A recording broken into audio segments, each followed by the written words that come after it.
রক্তাক্ত রাজপথে লাখো জনতা, ছাত্র, কৃষক, শ্রমিক, রাজনৈতিক কর্মী কিংবা নিতান্ত সাধারণ মানুষ। জুলাইয়ের ঐক্যবদ্ধ হাত রুখে দিয়েছিল প্রতাপশালী শেখ হাসিনার ফ্যাসিবাদ।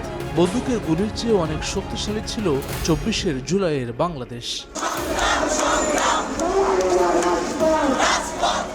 ছাত্ররা নেমেছিল চাকরির বৈষম্য নিরসনে, রাজনৈতিক কর্মী স্বাভাবিক জীবনের নিশ্চয়তায়, আর জীবনে কখনো রাজনীতিতে না জড়ানো মানুষও ক্ষোভে ফুঁসে উঠেছিলেন আবু সাইদ ও আসিম মুগ্ধ রিয়াগুপের খুনের প্রতিশোধে।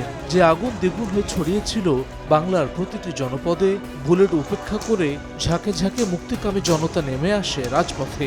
৩৬ দিনের রক্তক্ষয়ী আন্দোলনে ১৫০০-এর বেশি মানুষের আত্মত্যাগে স্বৈরাচার মুক্ত হয় বাংলাদেশ।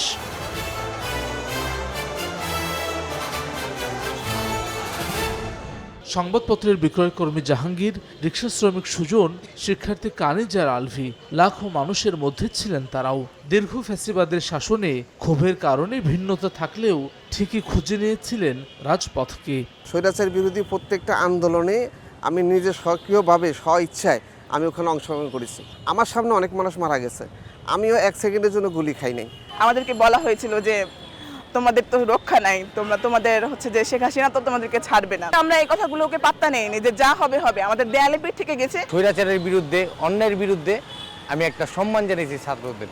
আওয়ামী লীগের বট বাহিনী তারা জেনে আপনার যে বিশ্রী ভাষায় জুলাইকে নিয়ে করতেছে, তা আমি যেটা মনে করি তারা ভুল সিদ্ধান্ত নিতেছে। হাজার হাজার ভাই বোন আমাদের শহীদ হলো, তাদের যে আকাঙ্ক্ষাটা, সে আকাঙ্ক্ষার একটা বাংলাদেশ বাস্তবায়ন হবে। কিন্তু আমরা আজকে হতাশ হয়েছি।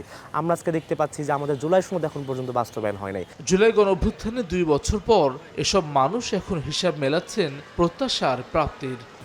দেয়াল জুড়ে থাকা গ্রাফিতি আর বাতাসে ভেসে আসা স্লোগান মনে করিয়ে দেয় উত্তাল সেই দিনগুলোর কথা। ২৪শে জুলাই গণঅভ্যুত্থানে জীবন বাজি রেখে রাজপথে নেমে আসা নানা শ্রেণী পেশার মানুষদের স্বপ্ন ছিল নতুন এক বৈষম্যহীন বাংলাদেশের।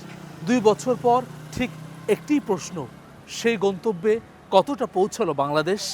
গুলি করা হচ্ছে নির্বিষে, বাচ্চাদেরকে মারা হচ্ছে।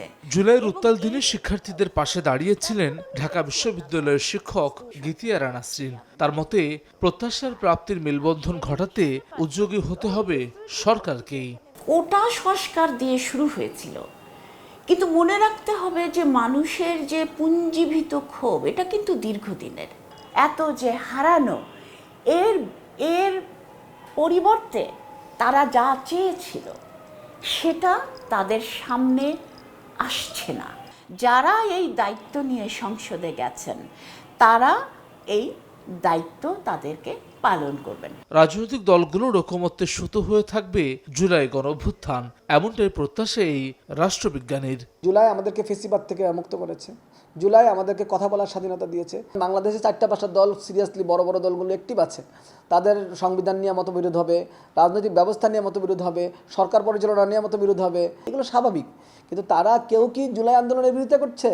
তারা কেউ কি জুলাই আন্দোলনের স্পিরিট থেকে বের হয়ে আসছে? না, আসে নাই। প্রত্যেকেই জুলাইকে ওন করে, জুলাইটাকে ওন ব্যাপারে তারা একমত। ক্ষুদ্র স্বার্থ পেছনে ফেলে ২৪শে জুলাই যেমন মানুষ ঐক্যবদ্ধ হয়েছিলেন, বাংলাদেশকে এগিয়ে নিতে সেই ঐক্য অটুট রাখার ওপর জোর সমাজচিন্তকদের। তাদের মতে, ফ্যাসিবাদ বিরোধীরা ঐক্যবদ্ধ থাকলেই সার্থক হবে শহীদদের আত্মত্যাগ, পূর্ণতা পাবে নতুন বাংলাদেশ।